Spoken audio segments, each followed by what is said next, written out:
Bonjour à tous, ici Lucronique, bienvenue dans ce nouveau voyage. Peter Parker, alias Spider-Man, dès sa création dans les années 60, a eu une image de nerd, c'est-à-dire porte des lunettes, doué en sciences, et se fait martyriser par le sportif du lycée.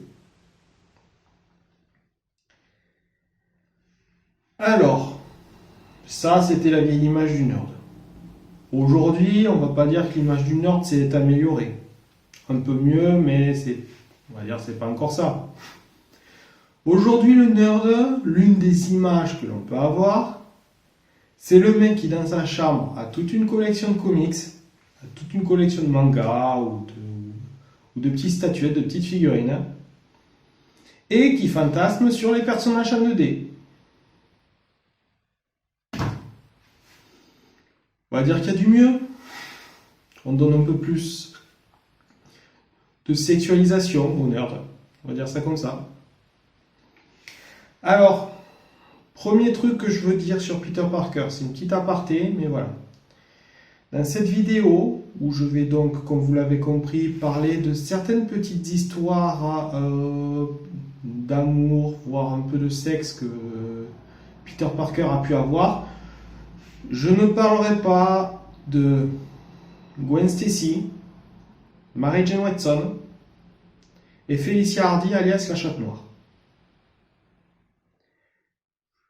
Je vais peut-être choquer certains fans de Spider-Man par rapport à ça, mais arrêtez, s'il vous plaît, de l'idolâtrer à ce niveau-là. C'est pas parce qu'il est sorti avec une blonde intelligente, qui s'est marié avec une actrice mannequin rousse, et qu'il est sorti, il a peut-être, je dis bien peut-être, parce que dans les comics, ça n'a jamais été montré, couché avec une voleuse à tendance dominatrice qui ressemble un peu à Catwoman,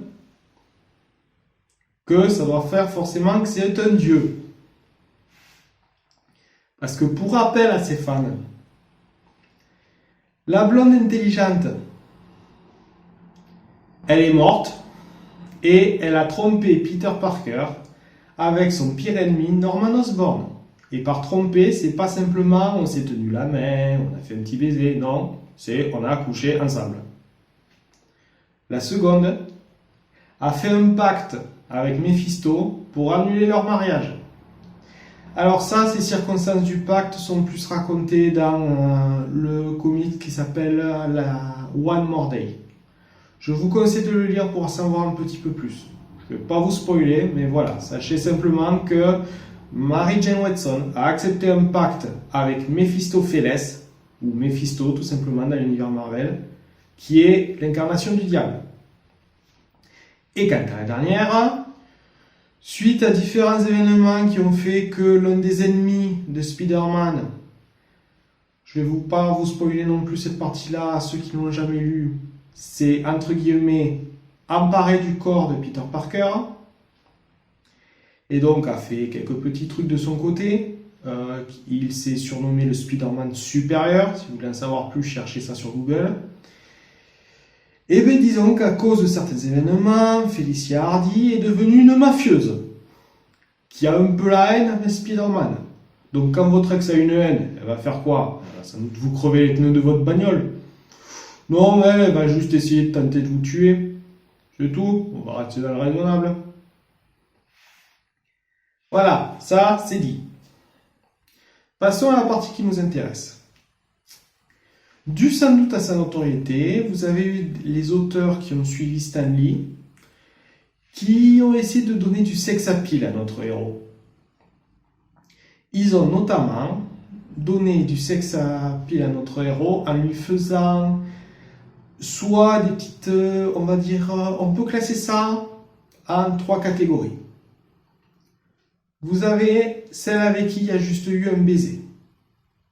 Vous avez eu celle avec qui ça a été plus sérieux. Et vous avez eu celle avec qui il a couché. Commençons par celle où il y a eu un baiser. Je vais passer très vite sur certaines et un peu plus sur d'autres. Alors, là où il y a eu un baiser, J'ai fait ma petite liste. Oui, je suis de l'ancien temps, moi. Alors, téléphone portable, il me sert juste à filmer. Juste un baiser, nous avons eu dans l'ordre Jean Grey. Alors, les fans des X-Men la connaissent, ceux qui ont eu les films X-Men aussi. C'est la télépathe surpuissante qui risque de détruire l'univers parce qu'elle a une force cosmique en elle. On a ensuite Black Widow. Oui, Peter Parker. C'est tapé Natasha Romanoff. Enfin, c'est tapé. Il y a juste eu un baiser. Il y a eu une période dans le comics où elle a été amnésique. Je ne sais pas pourquoi exactement, j'ai pas lu le comics, j'en ai juste entendu parler. Et lors de cet événement-là, Natasha Romanoff s'est sentie attirée par Parker, l'a embrassé, et ça s'est arrêté là. Elle a retrouvé la mémoire et elle s'est barrée. Ensuite, on a eu, je ne sais pas si vous la connaissez, alors, Dagger. Si jamais je retrouve son nom, je le mettrai là, son véritable nom, enfin c'est Dagger mais son patronyme. Elle fait partie d'une équipe, enfin une équipe, ils sont deux, la cape et l'épée. On les a appelés, on l'a traduit comme ça, mais c'est Cloak and Dagger. Elle, ça a été aussi un simple baiser. Ensuite, on a Silver Sable. Silver Sable, pour la faire courte, est une mercenaire de niveau international. Un jour, New York a encore été menacée de destruction. D'après ce que j'ai compris, il y avait une espèce de bombe qui aurait dû faire annihiler tout New York. Donc, Jameson était remonté contre Spider-Man. Spider-Man disait super, j'ai pas eu le remerciement, blablabla. Et vous avez Silver Sable qui se ramène et qui, pour le remercier au nom de son pays, de son propre pays, à Silver Sable, se met à l'embrasser à pleine bouche comme ça. Ouais, des récompenses comme ça, sincèrement, je veux bien que tous les méchants de la planète décident de faire exploser la planète entière. Si je peux la sauver et avoir la gonzesse enfin, pour moi, il n'y a pas de problème. Je pense qu'on est tous d'accord là-dessus. Surtout que Sable, ceux qui ont vu ou qui ont joué au Spider-Man sur PS4 peuvent quand même lui trouver un certain charme. Ensuite, nous avons Shanna la Diablesse. Alors, en anglais, c'est Shanna the She-Devil. Ou en français, Shanna la Diablesse. De son vrai nom, Shanna O'Hara. C'est la femme du Tarzan de Marvel qui s'appelle Ka-Zar. Lord Plumbenton, je crois qu'il a un nom comme ça. Toujours accompagné d'un tigre à dents de sabre nommé Zabu. Il y a eu une période où Shanna a cru que Ka-Zar était mort. Et je ne sais pas où c'est arrivé jusque-là, mais elle s'est consolée dans les bras de Peter Parker. Et par consoler, ça a été embrassé, tout en étant en pleurs. Donc on va dire que ça est resté juste au baiser, vu que quand ils ont fini le baiser, on les voit tous les deux avec leurs vêtements. Donc je pense qu'ils n'ont pas dû sauter, disons, aller à l'étape suivante. Sincèrement, par rapport à Shanna la Diablesse, heureusement que Ka-Zar l'a jamais découvert. Je pense qu'il n'a jamais dû le découvrir. Parce que je rappelle que ce mec est accompagné d'un tigre à dents de sabre, nommé Zabu. Et je pense que ça aurait été moyen pour s'en sortir. En parlant de Marie Jaloux, une autre personne qui a embrassé Peter Parker, mais avec qui ça n'est resté là, s'appelle Hebe. Hebe est une déesse, oui, vous avez bien entendu, Peter Parker a embrassé sur la bouche une déesse. La déesse de la jeunesse chez les Olympiens. Chez les Grecs, si vous préférez. Disons que le mari de Hebe est plutôt connu. Bon, il s'agit juste d'Hercule, le prince du pouvoir, le mec le plus costaud de toute l'Olympe, un type qui te démolirait une ville entière en même pas 10 secondes. Hebe, c'est ce qui a failli arriver. il a failli se faire démolir par Hercule. Parce qu'il faut savoir que la toile de Spider-Man, qui est censée résister à tout, elle n'a pas tenu 3 secondes face à Hercule. Donc voilà, ça vous donne une petite idée.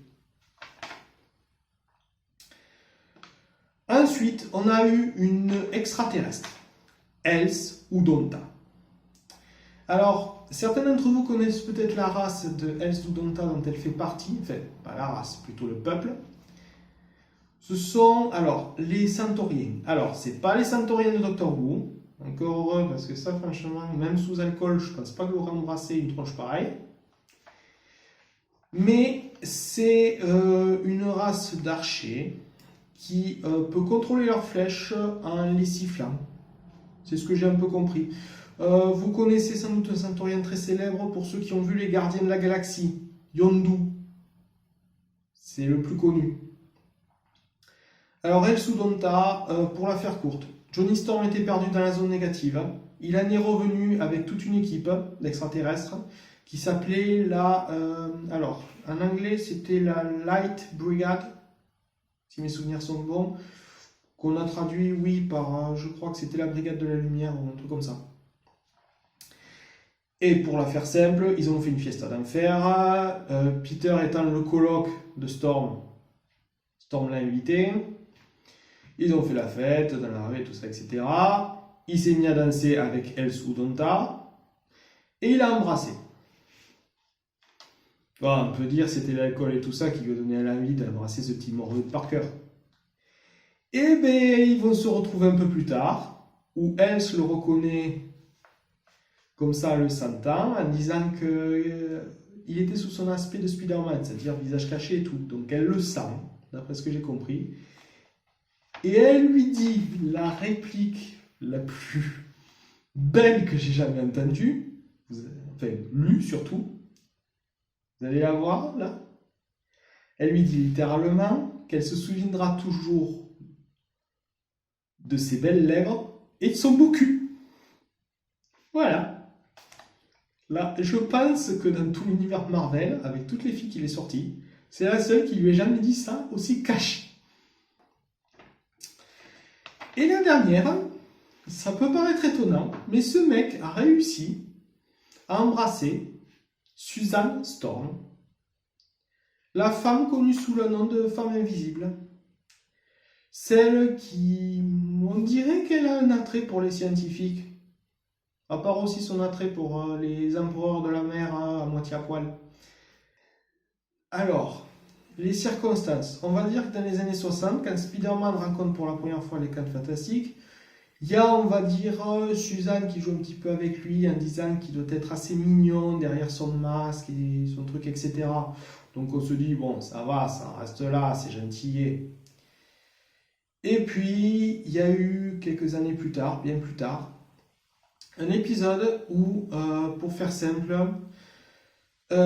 Suzanne a, entre guillemets, été remplacée par une Skrull, qui n'était autre qu'une impératrice, d'après ce que j'ai compris, ou un truc comme ça, et qui avait réussi à un moment, hypnotiser les membres des 4 Fantastiques, du moins Mister Fantastic, La Chose et Johnny Storm.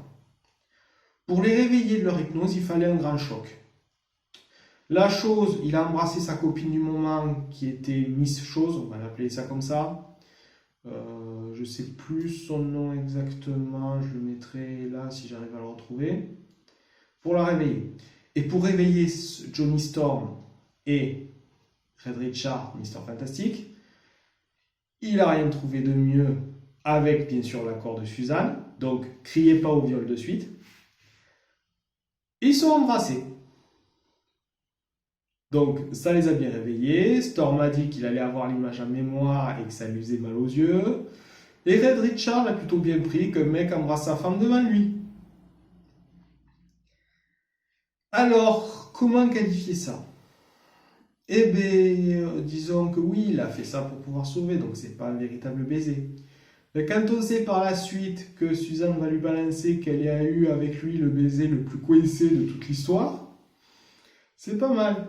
et le fait qu'elle lui dise qu'elle apprécie beaucoup Spider-Man parce que c'est le seul à la voir comme une femme et pas comme simplement une mère de famille, comme le voit Richards et compagnie, ou comme une super-héroïne, comme peuvent le voir le reste du monde, mais qu'il la voit d'abord comme une femme. Il a apprécié. Même la petite phrase de fin, j'ai apprécié le coup, je pourrais encore t'embrasser pour faire râler ton frère, quoi. Qu'elle lui répond oui. C'était pas mal.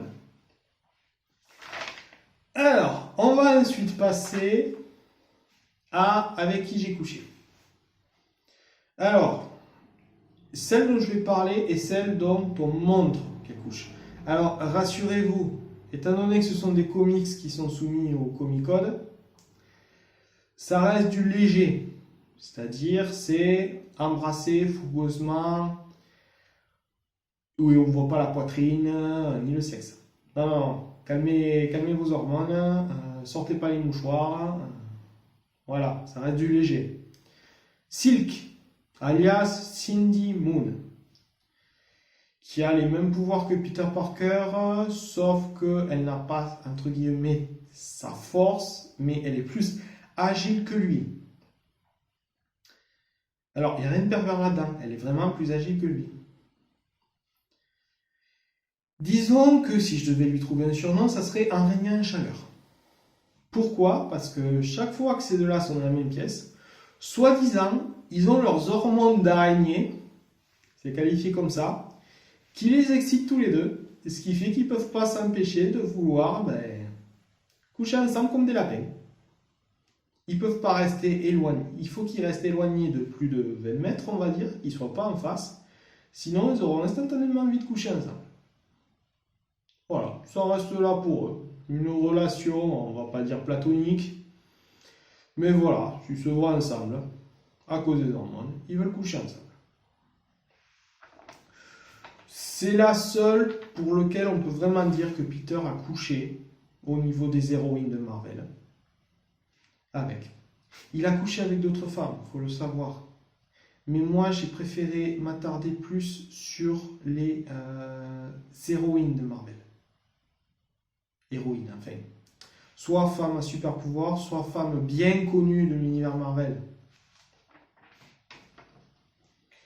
Ensuite, on va passer à celle avec qui il est sorti. Alors, comme j'ai dit, je citerai ni Gwen Stacy, ni Felicia Hardy, ni Mary Jane Watson. Mais plutôt deux autres que peut-être vous ignorez. Tout d'abord, Kitty Pryde. Alors oui, ça peut vous paraître étrange, mais il est sorti avec Kitty Pryde et X-Men. Plus précisément, c'est le Spider-Man de la section Ultimate. C'est-à-dire que Marvel, à une époque, a fait ce qu'ils ont appelé les Ultimates, où ils ont pas rebooté l'univers, mais créé un autre univers où les super-héros étaient un peu plus, entre guillemets, adultes, où les histoires, les origines, tout ça avait un petit peu changé.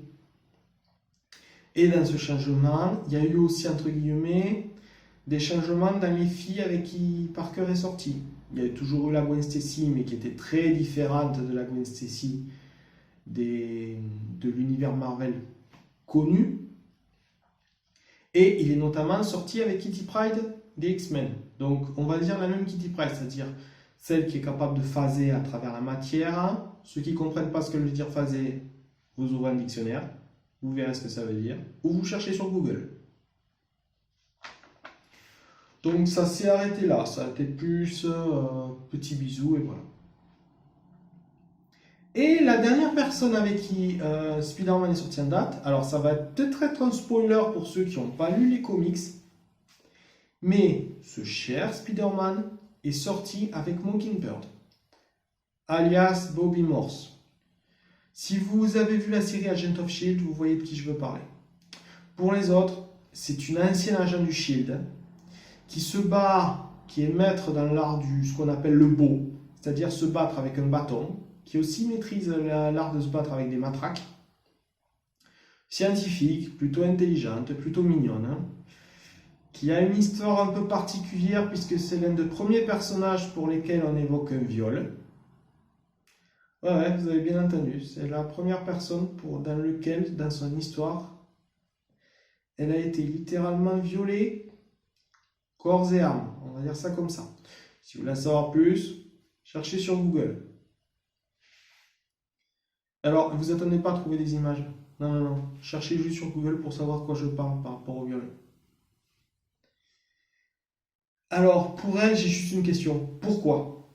Voilà. J'ai juste à dire ça. Pourquoi? Je n'ai absolument pas compris pourquoi ils sont sortis ensemble. Qu'est-ce qui a fait qu'ils sont sortis ensemble? Tout ce que je sais, c'est que c'est introduit tout simplement par le fait qu'ils se sont mis à discuter et d'un seul coup, ils se sont embrassés. Point. Par la suite, alors spoiler, ils vont casser. Mais ce qui est intéressant, c'est que, entre guillemets, on donne une raison valable à la rupture. Ils ont cassé ensemble parce que tout simplement, ils voyaient qu'en dehors de leur travail, il faut savoir qu'elle est en train de discuter avec la tante de Peter, qui n'est en rien au courant de ses activités de Spider-Man. Mais en revanche, Peter Parker, là, dans les années où on se trouve, est devenu une espèce de chef d'entreprise. Donc, qui sortait au cours de ses voyages et qui n'avait rien à se dire. Voilà, ils ont vu qu'ils n'avaient aucun centre d'intérêt ensemble. C'est presque tout. Pourquoi je dis presque? C'est parce qu'il y en a une autre héroïne plutôt célèbre de Marvel, Jessica Jones. Vous connaissez sans doute la série live, Jessica Jones. Mais sachez aussi que donc c'est un personnage de bande dessinée à la base. Alors, elle est souvent représentée comme étant la femme qui est mariée, qui a eu un enfant avec Luke Cage, Power Man, le mec capable de démolir un mur avec son poing. Alors là aussi, ça va être le même cas qu'Ebe. Le mec, je pense que s'il y avait un combat entre les deux, il aurait très peu de chances de s'en sortir. Mais bon, ça comme on dit, le vainqueur est toujours décidé par les scénaristes. Si vous voulez savoir qui gagnerait entre Hulk ou Spider-Man, vous demandez au scénariste, c'est lui qui décide. Disons que c'est particulier parce que Jessica Jones a avoué avoir eu une crush sur Peter. C'est-à-dire, elle n'est pas tombée amoureuse de Spider-Man, mais elle est tombée amoureuse de Peter Parker, le typique. Et ce que j'adore, c'est qu'elle ose dire ça devant plein de monde, y compris son mec. J'ai trouvé ça assez intéressant. Et le problème, c'est la manière que Peter a, on va dire, de se rappeler d'elle. Il se rappelle d'elle à cause d'un surnom qu'elle a eu au lycée qui était Miss Coma. Parce que elle a été pendant un temps une période dans le coma. Ça, c'était avant d'avoir ses pouvoirs, justement. Je ne sais pas pourquoi elle a eu ses pouvoirs après le coma. Je ne connais pas suffisamment le personnage pour vous en dire plus. Mais ce que je sais d'elle, c'est qu'en tout cas, elle a eu un crush sur Peter Parker. Elle en aurait bien fait son 4 heures, son 5 heures, tout ce que vous voulez. Et c'est assez marrant. C'est assez marrant, je trouve. Cage qui se met à être un peu jaloux, qui, je pense, aurait eu envie de prendre Peter dans un coin et le frapper tellement fort que même sa mère, ou plutôt sa tante, l'aurait pas reconnu. Voilà. C'est assez marrant de voir ça. Voilà. Il y a eu bien sûr d'autres personnages de Marvel qui sont sortis avec Parker, mais j'ai préféré plus aller sur celle-là. Je vous dis à un prochain voyage.